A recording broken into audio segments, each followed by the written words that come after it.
Hey, hey. Hey, what's up? Nothing much. Definitely just wanted to have a conversation. I feel like nowadays people learn best when they can see people have real conversations about things. Mhm. And as we are coming up on tax season, I think this conversation we're going to have today is going to be super, super important in helping people. Just one, see us have a conversation about what we've seen, but also show and maybe provide a way for people to understand that they're not alone with whatever they're feeling around tax season. Agreed. That Yeah. makes a lot of sense. So for those of you who don't know, I'm Tasia Talley, And I'm Zach Talley, or Dr. Zach Talley, as the world is beginning to know me as. and as you can see, we are a part of the 1863 collective. Absolutely. If you want to just give just a quick, brief summary of just what that means and who we are when we say 1863 collective. Understand the 1863 is our name, and we created this group as a collective, which the legal entity term essentially just means a cadre or a group of professionals coming together for one purpose, working together. But the reason that I wanted to name the firm the 1863 is because there's a lot that we as Americans, as middle class people, as black and brown individuals, don't know about this country's history based on the lack of context. The year 1863 was when, January 1st, 1863 was when the initial Emancipation Proclamation Act was signed in the radical states. Even though we now celebrate Juneteenth, that was the end of the journey that lasted a couple years. I like to acknowledge the forefront. January 1st was coming right off of the Civil War. It was coming right off of the Confiscation Acts, where land and certain things that were going to be set up for the newly freed and formerly enslaved individuals would be able to utilize to create wealth, and that was taken away. Then on January 1st, and that was in 1861 and 1862. Then on January 1st, even though they freed the formerly enslaved in those radical groups, what a lot of people don't realize is that's not the only place that the story began and end. Most people only like to talk about the beginning and the end. Well, something happened just 55 days later as well. What we know now as the Banking Act was started on February 25th of 1863, which that margin, that room, that era in my head is where a lot of context, I think, got lost. Because if the forefathers, if the initial ideology was this concept of equality, then that would have been the best time to establish such a concept. You have all these people with all this skill who've put in all this labor to take care of and create everything. Mhm. Then you create a financial institution, but they're not allowed for 5 years. Exactly. You see what I'm saying? So the ripple effect of that in 2026 is that opportunity to get the grounding for financial equality. Um, it has represented itself through the forms of AI, through the forms of technology, through the form of being in the age of information. And I think a lot of us lose context and move forward thinking about other things because we like to harp on the ideology of hard time slavery and then what we deserve. Well, we have everything we deserve. We just So have to formally put it together. So basically, I'm hearing a revolutionized version of what would have been in Yeah, 1863 absolutely. for what we are putting together in the movement that we're creating here, Yeah. right? Yeah. And I think that this really hits the nail on the head when we're talking about this topic of stress around tax season, but primarily for Black and Brown communities. That's good. So, what I'm hearing with that history is that back in 1863, when we were supposed to be given this newfound freedom and when we were supposed to have rights to, let's call it, land and banking, these things were taken from us. Yeah, So economic essentially stability. setting us behind when we were already behind. So Absolutely. that created an extra Yeah, yeah. blocker for us. So I think we are seeing those effects even today in 2026. And we're thinking about, okay, tax season is one thing, but you gotta think about tax season is a period in which we are filing taxes, Yeah, but we're talking about the entire year that people don't plan, don't do the things, and so therefore there is stress around tax season because absolutely. you just have when I say you, I'm talking Most generally, people generally. people have not prepared and have not done the things financially that they're supposed to do throughout the year. Yeah. Therefore, when they get to tax season, it's like, "Oh my gosh, what do we Yes. do? I'm gonna have a huge tax bill." And so that's really what I think this conversation is about. One, to kind of open the door up to let people know that they're not alone, but then also not to stay in a place where this is our story each and every tax year. But it starts with all of our decisions throughout the year so that Yes. when we come to tax season, it is not the Yes. same story over and over. Hey, I need that refund because I got to pay this XYZ bills to bill. pay. Yeah. Yeah, we see it Yep. all the time, and Yep. so also for those of you who don't know, Zach has been has started a tax practice and has run a tax practice for the past decade plus. So when we're saying this, we're not just pulling this out of thin air. We actually see this and know this to be true with the majority of our clients. This is the stress that they feel. But again, we want to have these conversations and figure out ways in which we can rectify this and not have this be the thing that holds us back, you know? Absolutely. So what you just talked about was really getting in the threads of a few things because one, most people do not take the proactive approach to handling the thing. It's so much deeper than tax season Mhm. and tax time, Yeah. but tax season and tax time, being that it's a component by which you have to legally comply, Yeah. we get to see the root causes and the root nature. Yeah. We get to see the routines. We get to see the statistical makeup of how often, how reoccurring, how prevalent this all is. That's why I tell people often it's unfavorable, especially coming from a black guy, but I tell people often it's not a racial thing, Mhm.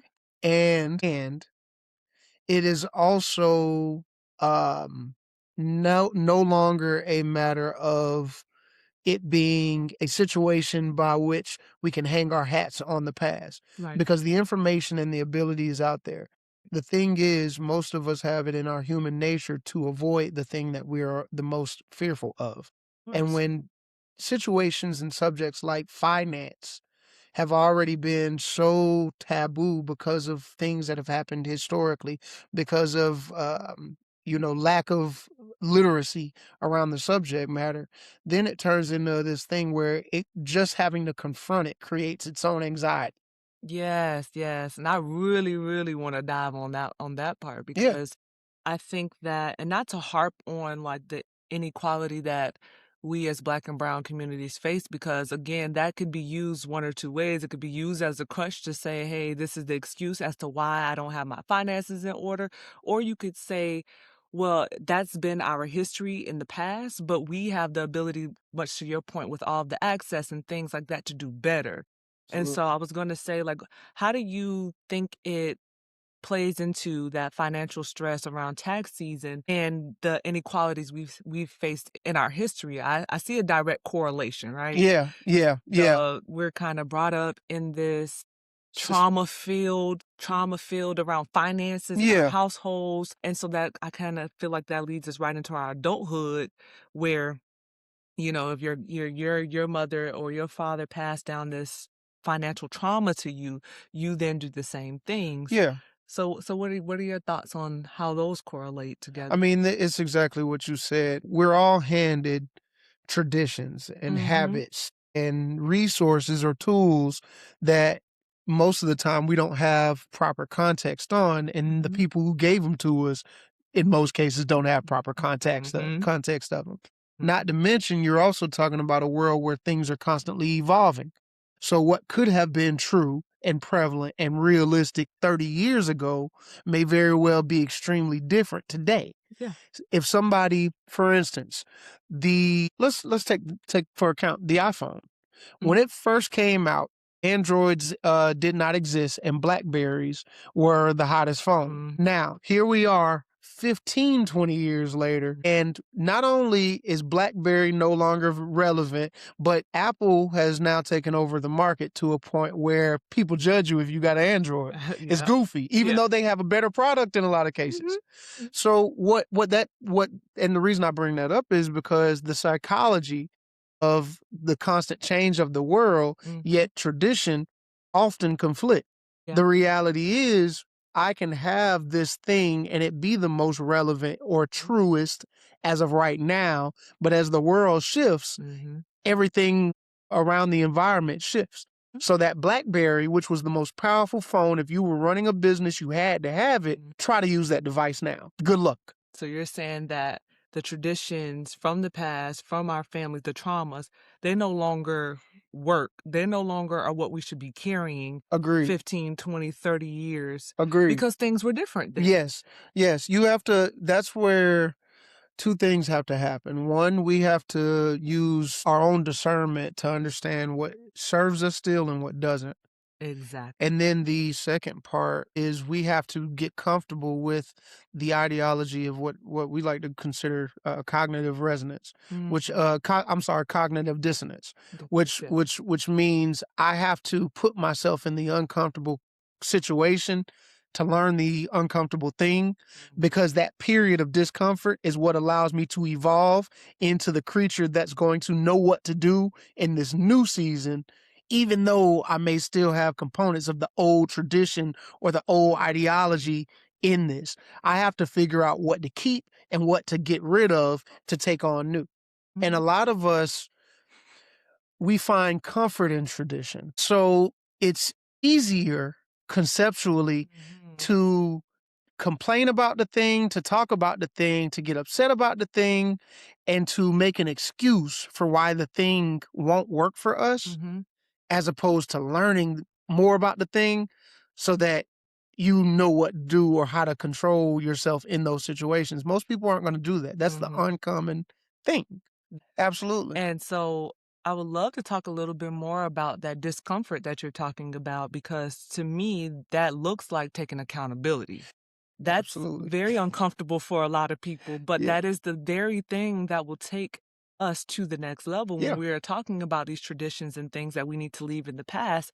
And so what does like that accountability look like for a person who comes from that family that has these traumas around finance? And it's one thing for financial trauma, but there's also an emotional trauma that is tied to that. It Insecurities. shows Yeah. up in the way that you handle your money and how you handle money in relationships. And I mean, it goes really, really deep when we're Yeah. talking about things that have been passed on. But just to talk about that discomfort, i.e., Cognitive dissonance. accountability, Yeah. what would that look like for someone to say, hey, I no longer want to do it how my parents did it. I don't subscribe to that. That Yeah. is no longer serving me. How Yeah.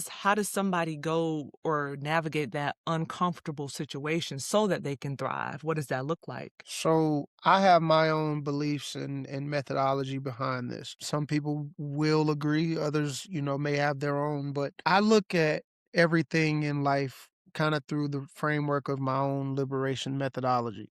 And that's something that I came up with, by observing and studying the Bible and also different components of psychology in the world, Mhm, economics in and of itself. I say all that to say, and I'm not going to run through all five, six stages, but the first component of that is context. Most of the times, we're handed something void of context.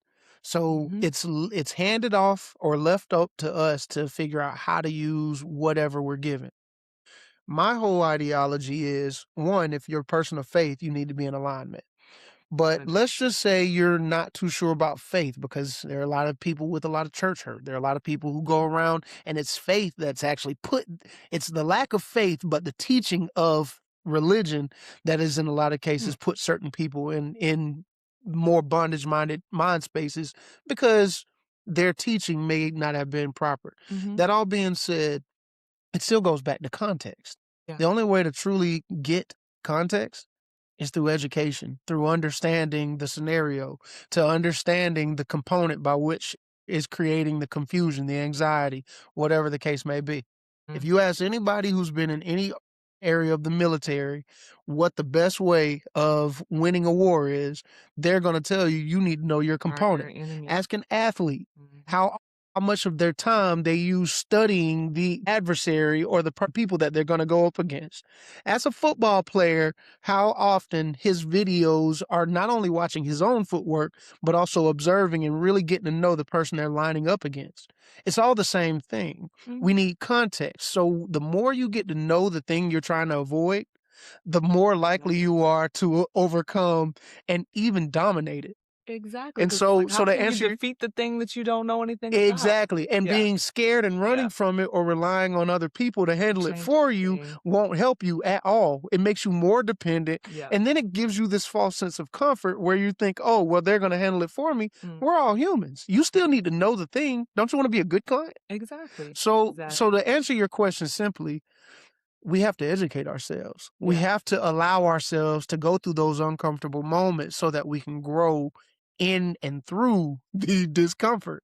I That's the only way we build that muscle. agree. You can still go in the gym, put in reps, get with especially if you can find a manager or a coach that knows the thing, give it enough time and consistency, and guess what?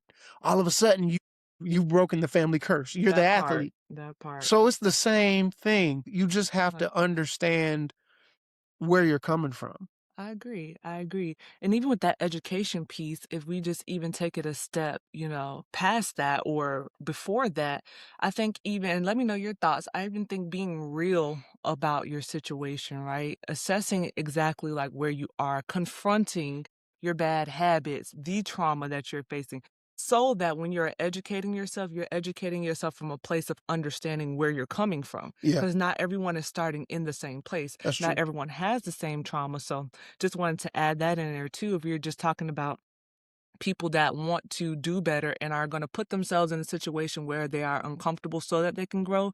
Well, one of the most uncomfortable things you can do is look at yourself in the mirror and look at all of the things that you are not doing right or correctly or Yeah. whatever in order to correct those things. Yeah. So I think taking a hard deep dive not only into your finances, that's one thing, but even beyond that, the emotions that arise whenever you're thinking about opening that bank account or spending money, like all of these things are things that have been passed down to you through, again, generations before. Yeah. And Yeah. no, I agree 1,000,000%. And just to get just to add a little bit more depth, you have, in my opinion, you have 3 to 4 areas that you get majority, if not all, of your beliefs from. Yeah. You get it from your spiritual connection. Mhm. That's why I said alignment. Mhm. You get it from cultural influence. Mhm. And then you get it from your family and or your socioeconomic situation. That's true. So the thing is, you have more components feeding you their ideology of whatever life or whatever any part of life is supposed to be. And it still boils down to you understanding your unique design, your unique journey. So when it really boils down to it, that's why I always start with alignment, because I know a lot of people who inherited bad church, continue to push through bad church, and they study the hell out of the Bible, Mhm. yet they can't conceive any of the information Mhm. because they're holding on to those traditional bonds. And those traditional bonds are the filter that they're still reading through. So, one of the things that you're going to have to do in the very beginning is make yourself uncomfortable by understanding that most of what you know or think you know is probably a lie. And that's the hard part for most people, because once you do that, now you're accountable to learning the information and then holding yourself accountable to the new information that you're learning. So that's a That's a component of looking lot. at yourself, right? Exactly. And so would you say that that is one of the first steps when it comes to healing that financial trauma and that emotional trauma is one, making sure that you're in alignment? Yeah, Ahead and assessing, just go ahead and put it out on the you table have to. to realize the things that, again, as you mentioned, are lies that don't Yeah, serve, that are trauma. Like you can yeah, identify these things so that you can say, we're washing our hands with this. You have to yes. kind of lay it out. That's what I'm Absolutely. seeing. Yeah. Absolutely. Because everything's connected to something else. So the reality is while your mom or daddy issues may be interfering with the nature that you connect with a spouse or even a child, there's also something in there, probably from that daddy issue or mother issue, that connects to your spending habits because that's a part of how you parent or Mhm, that's a part of how you show up as a spouse. mhm, So for some people it may be void of father equals overcompensating and overspending to make sure this mhm, child never wants or never needs for anything. You could have done that on the base level and shown up for love, yeah, but you started that's how it overcompensating, shows. making sure they get every pair of Jordans and have the newest, latest of the greatest every, but that doesn't really help. Mm, And then what you're doing, not even realizing it, is you're passing on bad spending habits, 100%. especially if most families, like most of ours, don't say, "Hey, Junior, our little person, let me break down the bills for you. Mhm. Let me really show you how these ratios are supposed to work. Let me show you what all I'm taking care of as I'm doing XYZ." Most And people aren't I was doing gonna that. say, unfortunately, most people aren't doing that now, and a Yeah, lot of us that are adults did not get that. exactly. You don't get it until you're in your 20s And and you're you don't. managing for the first time Exactly. with those bad habits that you picked up on, so Exactly. it's the vicious cycle that we It see. really is. And so when we're talking about that vicious cycle and we're talking about the daunting tax season, right? Yeah, yeah. What can we do to prepare? Obviously, we're talking about overall financially how people have, taken on these habits and things that they need to do. But when it comes more specifically to tax season, what are some things that people can do to kind of prep and get ready so that they're not feeling that anxiety and that stress Yeah. the one time a year you have to show all of your stuff, what you've done for the year, your That's income, your that's great. that's Yeah. what Yeah. tax season means Yeah. to a lot of people. It's like, "Oh my gosh, I have to report how I've been performing all year." Most So the easy answer is set up an environment for you to handle the hard thing. mm, And what that looks like for most people that get severe, tax time anxiety. I remember at one point tax time anxiety was number 4. It was right between going to the dentist and having a snake or a spider or something really? in like on you. Boy, It people do was not like the IRS, yeah. boy. Well, and that makes a lot of sense in and of itself, and we can get into that too. But yeah, there I didn't know is that. literal anxiety behind it. I think a large part of it though goes back to what we were already talking about. Most people avoid the thing until they have to do Mhm. it. They don't understand the thing, so they've not been accountable to anything as it orients. And then let's be real. Most people act like the tax guy is their friend, but they don't Mhm. talk to him outside of that. Right. So all of a sudden, you're trying to get the last 365 plus days worth of Mhm. elements and ailments together, having lived life, having gone through ebbs and flows, having dealt with XYZ throughout the year, and you've probably been putting this stuff off. Mm, So, a couple of easy things that can be done is one, just kind of keeping a budget. Now, one of the reasons I say that is because it formally gets you used to looking at your numbers, even if you don't talk about it. That's mhm. one of the reasons we created the 1863 app and partnered with Pocket Nest for that, Mhm. because we wanted to make sure that people had a way of seeing what they have going on in real Yes. life and in real time. Yes. But that Often, not one exactly, time a year, often, exactly, yeah. and you can check it 5-10 minutes a day, Yeah.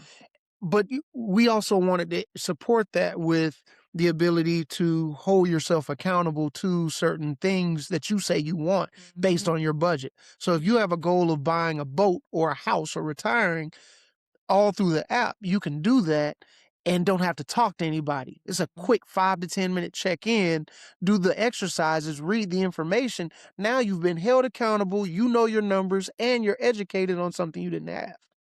You see what I'm saying? Yeah. But let's say you're like, I don't have, $10 a month, or I don't have the $63 you're charging for the special right now. It's a lifetime special, by the way. Shameless plug. But what you can do is you can go ahead and start a monthly ledger.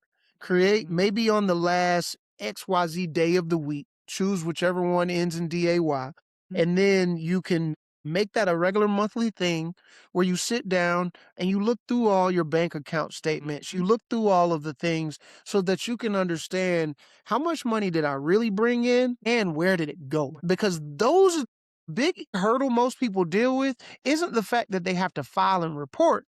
It's the fact that they might have to pay Right. or they've jacked up their budget to a point where they don't have the money and they're dependent on this non-guaranteed refund. 100%. And so that's where the anxiety is really coming from. I haven't taken care or been accountable to my stuff for the last 365 plus Mhm. days. I haven't talked to you since last year when I filed. Mhm. And now all of a sudden, certain things have changed, and I don't know how it correlates to my situation. Mhm. Not to mention, they just changed all these tax laws. Mhm. I don't know what's going on. Mhm. The anxiety comes from the fact that at your root, at its most essential level, you don't know what's going on. So Mhm. anything that layers on top of that goes on that rocky, chipped up, broken, messed up foundation. And it's not your fault. Mhm. They should have been spoon feeding us financial literacy since kindergarten.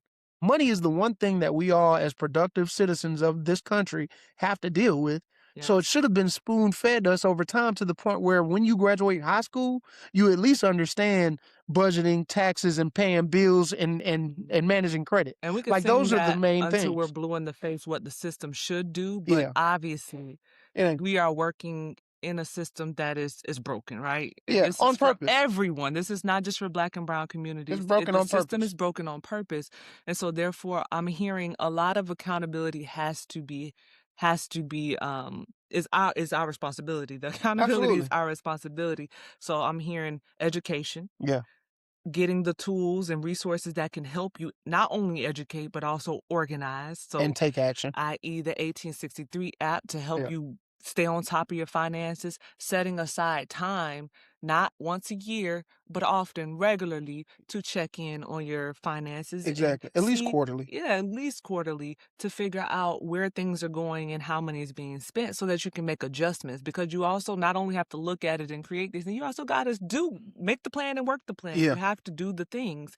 So all of that does come from one, education, two, setting the plan up based on your needs and then working the plan. Yes. Those Taking are like the action. three things that I heard you kind of give as pointers for people when they're getting ready for tax season. Yeah. Again, it's not the fact that you have to report it, it's the Right. fact that you probably ain't going to have the money to pay the tax bill. Right. Or you Oh, absolutely need mm, the money, and now you're trying to figure out where's my refund? and Why what's the haven't I quickest got? way to get it? Yep. Yes, yeah. So Yeah. you settle for things and scams for people who say they'll, Yeah, yeah, that's a Anyways, whole anyways.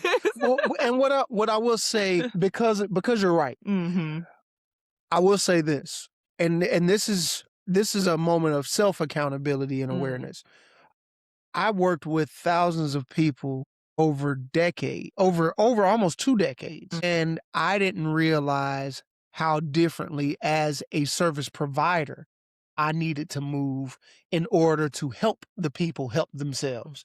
See, I went from managing clientele to understanding after my own headaches and hardships that managing and servicing them was not the same and that was not going to be enough. If everything topples over and goes to crap right now, there are a lot of people who are dependent on one or two or three people to where if that person, Lord forbid, dies, or maybe they didn't get the information they needed to correctly, and now all of a sudden your stuff topples over, you're just trying to run to the next tax guy or the next accountant that can get your stuff back in order. You're a much better client when you're informed so you know what questions to ask, so you understand how to actually follow, so that those insecurities don't start to hit you and take over to a point where you cower in insecurity and feelings of emotion as opposed to knowing what you need to in order to properly vet, in order to properly assess your own situation, in order to not need to pick up the phone and call somebody every single time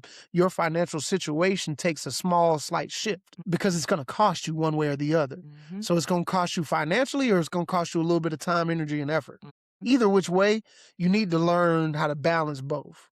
I really feel like this was so good. One, for me personally, I know that I learn a lot through the process of helping others, just seeing and knowing, again, like we mentioned before we started this, that you are not alone, that what we're talking about is not uncommon, right? This is something that a lot of people go through, myself included. And so again, just taking that accountability will really, really help myself and everyone else that is feeling this type of anxiety tax season throughout the year just do better than we have been. And so when we're having this conversation, we're not just pulling this out of thin air. We see it, we work in this, we work with the people, we, handle our own finances. So these are things that we see, know work, and we have the resources and the tools to help Yeah, people that want the help. And so as we close out, I do want to ask if you can leave a gym, and I'll start. The gym is, what would the mindset shift be? Like, what if it's one thing that you can say that a person would need to have a mindset shift in, what would it be? I'll start. So for me, the one thing leaving this conversation that I would say, if nothing else, the mindset shift that I feel like people need to make when it comes to the anxiety, not even around tax season, just finances in general, is just being or getting comfortable with the uncomfortable, okay? yeah, Because I feel like that's the only way that you grow, right? In uncomfortable situations when you have to be stretched. And so if you truly, truly want to do better, you're going to have to not stay in the same patterns that you've been in that are more than likely comfortable for you, but you're going to have to stretch. And so that's gonna look like putting that budget together and actually staying accountable to it. yeah, So that might mean you're cutting back on going out, not buying the thing, using your refund to advance yourself and not to use it to spend on things you don't necessarily need. Like, there are things that are gonna have to change about your behaviors, and it's gonna be uncomfortable. So my gym is to be or to get more comfortable with being discomfort. with that, because it's Yeah, it's a discipline that you have to gain, and that only comes from practice and consistency over and over. And then the uncomfortable becomes your norm. It becomes more comfortable, but you have to go through the the flow or the muck of the uncomfortable seasons in yeah, order for you to get on the other side of the things that are going to truly, truly enhance your financial, emotional well-being. absolutely, Yeah. absolutely. What Every, about you? everything you just said. So one, abandon tradition that Mhm. doesn't serve you. Like we're in 2026, it is perfectly fine to take an audit of your personal situation. And I'm not talking about a nice, pretty audit. I'm talking about a real gut wrenching. I need to evaluate my circle, my Mhm. friends, my family, everybody who is adding value to me versus everybody who their energy always just happens to bring things down or they kind of exhaust me. Go ahead and make do a real audit and make a list of the things that pour into versus the things that take away from you. And the reason that I say that is because this is a growth season. And if you really want change, it's going to have to be radical. There's too much crap going on around us to disillude, sway, and distract you from that growth. Mhm. So in this season, you have to be okay with being uncomfortable and also making radical changes. Mhm. Two, understand that there's no such thing as easy or hard. You have convenient and inconvenient. You can only grow in one. So as you said, get ready for and prepare yourself for mentally knowing that in order to stretch myself, in order to put up those reps, it's going to hurt. It's going to cause discomfort. It's going to cause some confusion. It's Mhm. not going to be easy. Stop glamorizing what you think the process of progress is going to look like. Mhm. That's good. And then three, don't be afraid of systems that you don't understand. Get excited by it. Mhm. Problems are meant to be solved. Mhm. So if you are faced with a problem, the fruit is in the process of trying to solve it. That is Mhm. where the growth is. That is where the enhancement is. That is where you will find yourself finding new fruit for your gift. Yeah. And that's general life advice, but all of it applies in finance. If you've got the wrong company around you, they're probably feeding you into the wrong culture of what you need to know and do in order to get better. If you're afraid to stretch yourself because it feels too hard and you're thinking it's supposed to be easy, you're depriving yourself of not only growth and opportunity but also becoming the person this world needs you to be. And then that last one, I mean, it goes without saying, if you're not gonna push yourself, then go ahead and get out the way, but shut up about the struggle because you're not willing to prove that you're willing to do the thing and continuously saying, I need to do better. I'm going to get better. When? Show up. Credibility is proven through continualization and consistency. So show up now and start showing up so that you can formulate that new consistency. Otherwise, you're just going to be mad and confused and it's going to keep on being a self-perpetuating issue. But you're nobody's victim. Yeah, and on that note, that leads me into the thing that you always say, What's that? get right Before you get before left. you get left. Hey, freedom's a right, liberation's a choice. You got to Yes. do it. Yeah, this is so good, so, Yeah. yeah.